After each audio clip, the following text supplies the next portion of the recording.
think I was sort of in the box of people that said, well, you know, I live by Lake Michigan and you can't do that on my farm. It won't work here.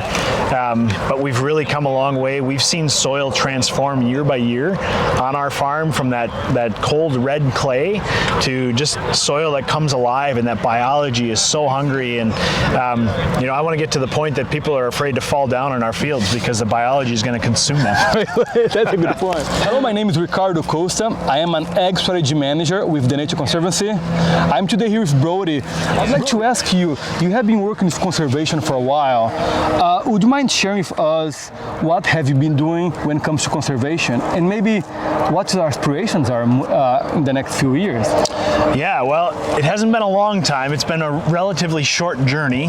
We've only been farming for about 10 years, and it's been quite a rapid journey from there. You know, from the moldboard plow to having the ground covered year-round is our goal now. So, but we started really simply with just some simple covers after wheat, and now we're making sure that after we take the corn off, the silage for cows, that we're able to get something planted out there for our long Wisconsin winters, as well as after the soybeans. We want something planted after that, and but then mixing up, trying to sort of steer away from these monoculture planting ideas and try and get multiple species growing throughout the year. How big is your operation at the number of acres and cows? And so that will help other folks to see that I don't think it matters how big you are, you can always think about doing more in conservation.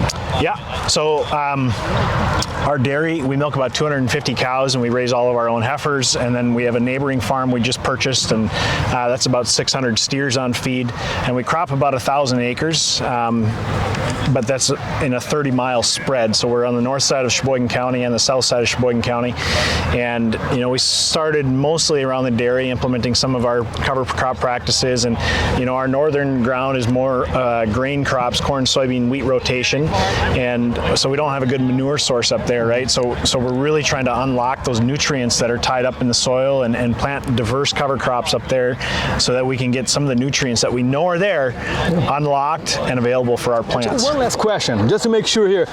You are now the president of the Sheboygan River Progressive Farmers farmer-led group. Yes. The group, they have been doing an outstanding work for the past few years. As the president, can you share which direction you wanted the group to go, or what you're thinking about is going to be the next step for that group of members?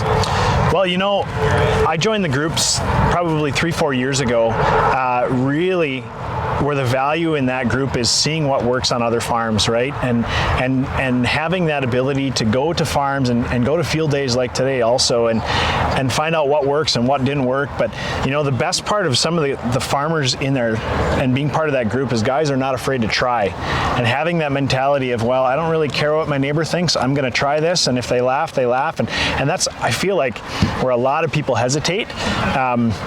You know, we moved into a new area and started a dairy and didn't know any of the neighbors, and still to this day, neighbors are driving by real slow on the road. And what he's doing? Let them talk, right? Right. We have pretty thick skin, but right. You know, at the end of the day, I don't want to sound arrogant. We still have to make money at the end of the day and remain profitable and continue to be around for generations to come. So that's amazing, and I really think that having that support system in that group is just helping you guys move along.